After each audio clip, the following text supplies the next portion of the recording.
بسم اللہ الرحمن الرحیم۔ بسم اللہ الرحمن الرحیم۔ السلام علیکم مزید طلبہ کرام، امید ہے آپ حضرات خیریت سے ہوں گے۔ آج ہمارا صحیح مسلم کا سبق نمبر 342 ہے، جس کا عنوان ہے باب القراءۃ فی الصبح۔ آگے بڑھنے سے پہلے خلاصہ جات کو ایک نظر دیکھ لیں۔ وبه قال حدثنا ابو بکر بن ابی شیبہ قال حدثنا شریک وابن عیینہ قال وحدثنی زہیر بن حرب قال حدثنا ابن عیینہ عن زیاد بن علاقۃ عن قطبۃ بن مالک سمع النبی صلی اللہ علیہ وسلم یقرأ فی الفجر والنخل باسقات لها طلع نضید۔ حضرت قطبہ بن مالک رضی اللہ عنہ سے روایت ہے، انہوں نے نبی پاک صلی اللہ علیہ وسلم کو فجر کی نماز میں آیت والنخل باسقات لها طلع نضید پڑھتے سنا، یعنی نبی پاک صلی اللہ علیہ وسلم سورہ قاف تلاوت فرما رہے تھے۔ اس اسناد کے رجال 6 ہیں۔ پہلے ہیں شریک بن عبداللہ النخعی، دوسرے ہیں ابن عیینہ، یہ وہی ابن عیینہ ہے جو مشہور امام ہے۔ بقیہ حضرات کا تذکرہ اسی باب میں اس سے پہلے ہو چکا ہے۔ علماء لغت اور مفسرین کرام فرماتے ہیں کہ لفظ نضید کا مطلب ہے تہ در تہ اور ایک دوسرے کے اوپر جڑا ہوا، یعنی کھجور کا وہ خوشہ جس کے اندر پھل یا دانے ایک دوسرے کے ساتھ بالکل ترتیب سے جڑے اور پیوستہ ہوں۔ مشہور امام لغت علامہ ابن قتیبہ رحمہ اللہ نے اس مقام پر ایک نہایت باریک اور علمی نقطہ بیان کیا ہے۔ وہ فرماتے ہیں کہ کھجور کے خوشے کو نضید صرف اس وقت تک کہا جاتا ہے جب تک وہ اپنے غلاف کے اندر مکمل طور پر بند ہو۔ جب وہ کھل جائے، اس کا بیرونی غلاف پھٹ جائے اور اس کے دانے یا شاخیں بکھر کر نمایاں ہو جائیں تو پھر لغت عرب کے اعتبار سے اسے نضید نہیں کہا جاتا۔ گویا یہ قرآنی لفظ کھجور کے خوشے کی اس ابتدائی اور بند حالت کی خوبصورتی کو بیان کر رہا ہے جب اس کا سارا حسن ایک غلاف میں محفوظ اور جڑا ہوا ہوتا ہے۔ وبه قال حدثنا محمد بن بشار قال حدثنا محمد بن جعفر قال حدثنا شعبة عن زیاد بن علاقة عن عمه انه صلى مع النبي صلی اللہ علیہ وسلم الصبح فقرأ في اول ركعة والنخل باسقات لها طلع نضید وربما قال قاف۔ اس اسناد کے رجال 5 ہیں۔ پہلے ہیں محمد بن بشار بن عثمان العبدی، دوسرے ہیں محمد بن جعفر الحذلی، تیسرے ہیں شعبہ بن الحجاج مشہور امام۔ وبه قال حدثنا ابو بکر بن ابی شیبہ قال حدثنا حسین بن علی عن زائدہ قال حدثنا سماک بن حرب عن جابر بن سمرہ قال ان النبی صلی اللہ علیہ وسلم كان يقرأ في الفجر بقاف والقرآن المجید وكان صلاته بعد تخفیفا۔ حضرت جابر بن سمرہ رضی اللہ عنہ فرماتے ہیں کہ نبی پاک صلی اللہ علیہ وسلم فجر کی نماز میں سورہ قاف والقرآن المجید پڑھا کرتے تھے، اور اس کے بعد دوسری نمازیں آپ علیہ السلام کی ہلکی ہوتی تھیں، یعنی قرات کے اعتبار سے بنسبت فجر کی نماز کے۔ اس اسناد کے رجال 5 ہیں۔ پہلے ہیں ابو بکر بن ابی شیبہ، دوسرے ہیں حسین بن علی بن ولید الجعفی الکوفی، تیسرے ہیں زائدہ بن قدامہ الثقفی ثقۃ ثبت سنی، اور چوتھے ہیں سماک بن حرب الزحلی صدوق۔ حدیث پاک کے الفاظ ہیں وَكَانَ صَلَاتُهُ بَعْدُ تَخْفِيفًا۔ بعض شارحین کے نزدیک لفظ بعد سے مراد فجر کی بعد کی دیگر نمازیں ہیں، یعنی آپ علیہ السلام نماز فجر میں تو قرات طویل فرماتے تھے، لیکن اس کے بعد باقی نمازوں میں یعنی ظہر، عصر، مغرب، عشاء میں فجر کے مقابلے میں تخفیف سے کام لیتے تھے۔ دوسری تشریح یہ کی گئی ہے کہ یہاں ایک خاص زمانے کے بعد کا وقت مراد ہے۔ ہجرت کے ابتدائی دور میں جب مقتدیوں کی تعداد نسبتاً کم تھی تو آپ علیہ السلام نمازوں میں طویل قیام فرماتے تھے، لیکن جب اسلام پھیلا اور مساجد میں نمازیوں کی کثرت ہو گئی، جن میں تاجر، کسان اور دیگر کام کاج والے لوگ بھی شامل تھے، تو لمبی نمازیں ان پر شاق گزرنے لگیں۔ چنانچہ آپ علیہ السلام نے اپنی امت کی سہولت اور ان پر کمال شفقت فرماتے ہوئے نمازوں میں تخفیف شروع فرما دی۔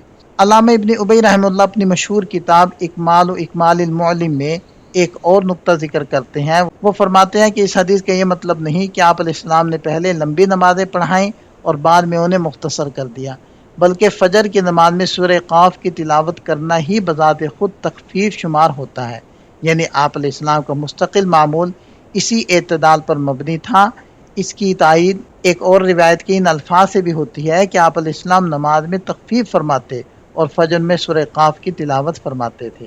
علامہ عثمانی رحمہ اللہ ان تمام اقوال کو سمیٹتے ہوئے اپنی حتمی اور خوبصورت رائے پیش کرتے ہیں کہ اس کا مفہوم غالباً یہ ہے کہ آپ علیہ السلام کا نماز فجر میں سورہ قاف جیسی طویل صورت کی تلاوت فرمانا بھی در حقیقت تخفیف ہی کی ایک صورت تھی، یعنی آپ علیہ السلام کا لحن اور انداز تلاوت اس قدر دلکش، شیریں اور پرسکون ہوتا تھا کہ مقتدیوں پر صورت کی طوالت کے باوجود نماز بالکل بھی بوجھل یا بھاری نہیں معلوم ہوتی تھی۔ اس حدیث کو روایت کرنے میں امام مسلم رحمۃ اللہ علیہ متفرد ہیں، اور دیگر ائمہ حدیث نے بھی اپنی اپنی کتابوں کے اندر اس حدیث کو ذکر کیا ہے، جس کی تفصیل یہاں موجود ہے۔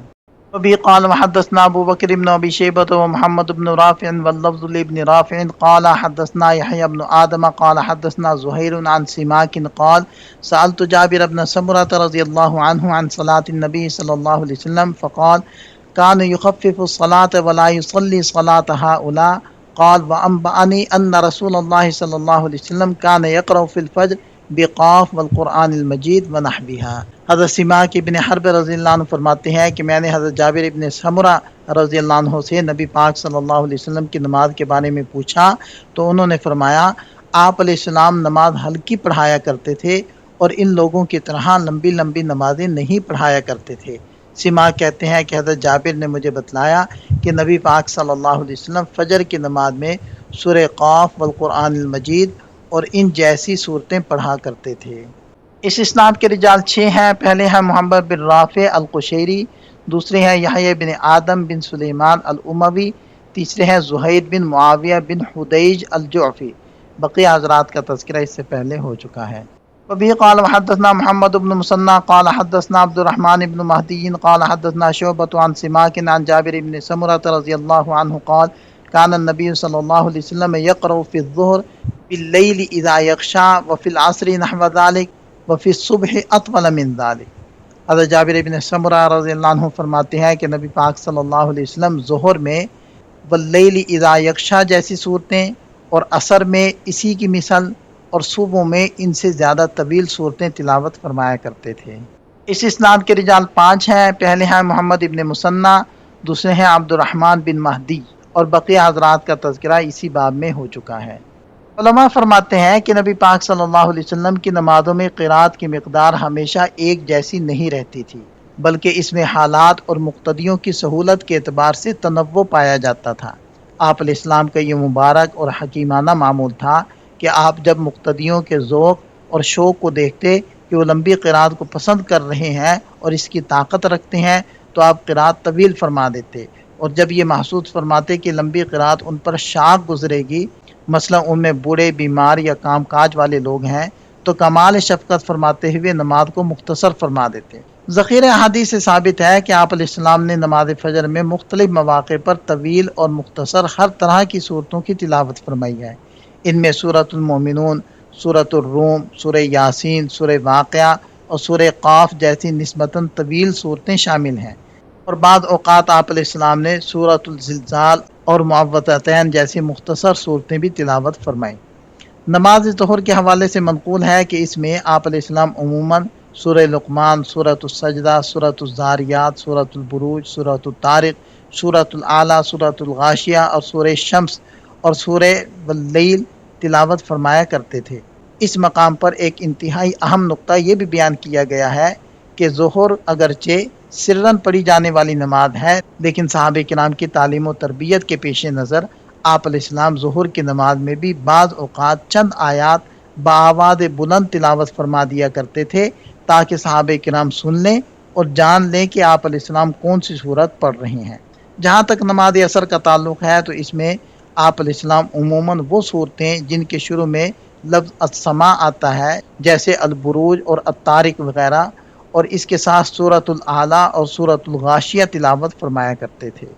وبه قال حدثنا ابو بکر بن ابی شیبہ قال حدثنا ابو داود الطیالسی عن شعبۃ عن سماک عن جابر بن سمرۃ رضی اللہ عنہ ان النبی صلی اللہ علیہ وسلم كان يقرأ في الظهر بسبح اسم ربك الاعلى وفي الصبح باطول من ذلك۔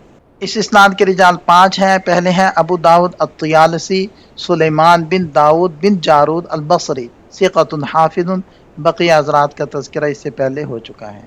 وبه قال وحدثنا ابو بکر بن ابی شیبہ قال حدثنا یزید بن ہارون عن التیمی عن ابی المنہال عن ابی برزۃ ان رسول اللہ صلی اللہ علیہ وسلم كان يقرأ في صلاة الغداة من 60 إلى 100 حضرت ابو برزہ رضی اللہ عنہ روایت کرتے ہیں کہ نبی پاک صلی اللہ علیہ وسلم صبح کی نماز میں 60 سے 100 آیات کے درمیان پڑھا کرتے تھے۔ اس اسناد کے رجال 5 ہیں۔ پہلے ہیں ابو بکر بن ابی شیبہ، دوسرے ہیں یزید بن ہارون السلمی، تیسرے ہیں التیمی سلیمان بن ترخان، چوتھے ہیں ابو المنہال سیار بن سلامہ، اور پانچویں ہیں ابو برزہ نزلہ بن عبید۔ بعض حضرات کہتے ہیں کہ ان کا نام نزلہ بن عبداللہ تھا، اور بعض حضرات کہتے ہیں کہ ان کا نام عبداللہ بن نزلہ الاسلمی تھا۔ صحابی رسول ہیں اور اپنی کنیت کے ساتھ زیادہ مشہور تھے۔ قال حدثنا ابو قریب قال حدثنا وکیع عن سفیان عن خالد الحذاء عن ابی المنہال عن ابی برزة الاسلمی قال كان رسول اللہ صلی اللہ علیہ وسلم یقرأ فی الفجر ما بین 60 الی 100 آیہ۔ اس اسناد کے رجال 6 ہیں۔ پہلے ہیں سفیان بن سعید الثوری، دوسرے ہیں خالد الحذاء، بقیہ حضرات کا تذکرہ ہو چکا ہے۔ وبه قال حدثنا يحيى بن يحيى قال قرأت على مالك عن ابن شهاب عن عبيد الله بن عبد الله عن ابن عباس رضي الله عنهما قال إن الفضل بنت الحارث سمعته وهو يقرأ والمرسلات عرفا فقالت يا بني لقد ذكرتني بقراءتك هذه السورة إنها لآخر ما سمعت رسول الله صلى الله عليه وسلم يقرأ بها في المغرب۔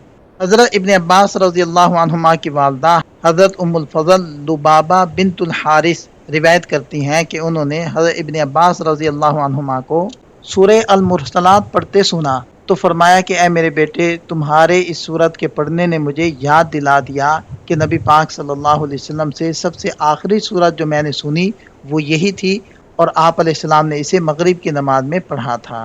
اس اسناد کے رجال 6 ہیں۔ پہلے ہیں یحییٰ بن یحییٰ التیمی، دوسرے ہیں مالک بن انس بن مالک، تیسرے ہیں ابن شہاب محمد بن مسلم الزہری، چوتھے ہیں عبید اللہ بن عبداللہ بن عتبہ، اور پانچویں ہیں حضرت ابن عباس رضی اللہ عنہما۔